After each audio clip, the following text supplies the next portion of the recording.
নমস্কার, আজকের রেসিপিটা হলো পুরীর খাজা বা গজা বলতে পারো। দারুণ খাস্তা, দারুণ কুড়মুড়ে।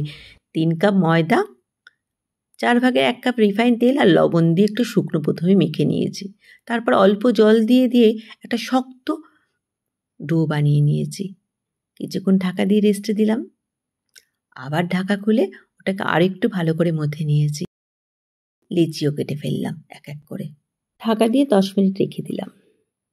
একটা বাটিতে 3 চামচ অ্যারারুটের গুঁড়ো, 2 চামচ ঘি আর 5-6 চামচ রিফাইন তেল দিয়ে একটা তরল ব্যাটার তৈরি করে ফেলেছি। কড়াইতে একটু জল দিয়ে 1 বাটি চিনি, প্রায় 150 গ্রামের মতন।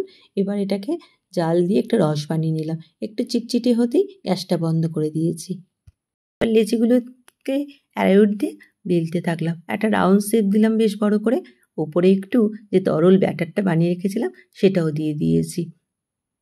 এক এক করে এভাবে আমি 5টা দিয়ে একটা স্তর তৈরি করলাম। একটার মধ্যে হচ্ছে অ্যারারুটের গুঁড়ো, আবার একটার মধ্যে হচ্ছে সেই তরল লেপনটা দিয়েছি। বাড়িতে যদি বানিয়ে গজা খাওয়া যায় না, একটার পর একটা খেতে ইচ্ছে করবে। কারণ এটা তো ভালো তেলেও ভাজা হচ্ছে এবং ঘরোয়া পরিষ্কার ভালো জিনিস দিয়েই তৈরি হচ্ছে। একবার বানিয়ে করে দেখো। এভাবে একটার পর একটার মধ্যে অ্যারারুটের গুঁড়ো, একটার মধ্যে ঘিয়ের লেপন, এভাবে 5টা দিয়ে একটা স্তর তৈরি করে ফেললাম। লাস্টেরটার মধ্যে ঘিয়ের লেপনও দিলাম, অ্যারারুটও দিলাম। দিয়ে একটা শক্ত রোল তৈরি করে ফেলেছি। একটা ছুরির সাহায্যে এবার পিস পিস করে টুকরো করে নিয়েছি।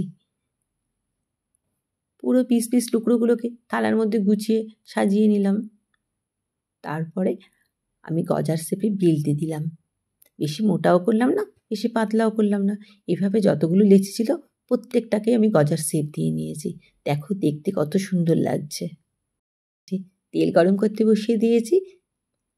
মিডিয়াম আঁচে তেলটা গরম করলাম। তেলটা গরম হতে গ্যাসটা কমিয়ে দিয়ে প্রথমে 2টো ছেড়ে দিলাম। ওটাকে উল্টো পাল্টা করে নিয়ে আরও 2টো ছেড়ে দিলাম। এবার লাল করে ভাজতে থাকলাম। রসটাকেও গরম করতে দিয়ে দিয়েছি। রসে কিন্তু 2টো এলাচও দিয়ে দিয়েছিলাম। এবার লাল লাল করে গজাগুলোকে ভেজে রসের মধ্যে চুবাতে থাকলাম। রসের মধ্যে চুবিয়ে নিয়ে একটু নাড়াচাড়া করে সঙ্গে সঙ্গে তুলে ফেলতে হবে, একটুও রাখা যাবে না। এভাবে একটা স্টেপ হয়ে গেল, আবার একটা স্টেপ করে নিলাম। লাল লাল করে ভেজে নিয়ে আবার রসে চুবালাম। গজাগুলো ভাজতে লাগলো 20 থেকে 25 মিনিট। এবার তো খাওয়া আরম্ভ করে দিয়েছে।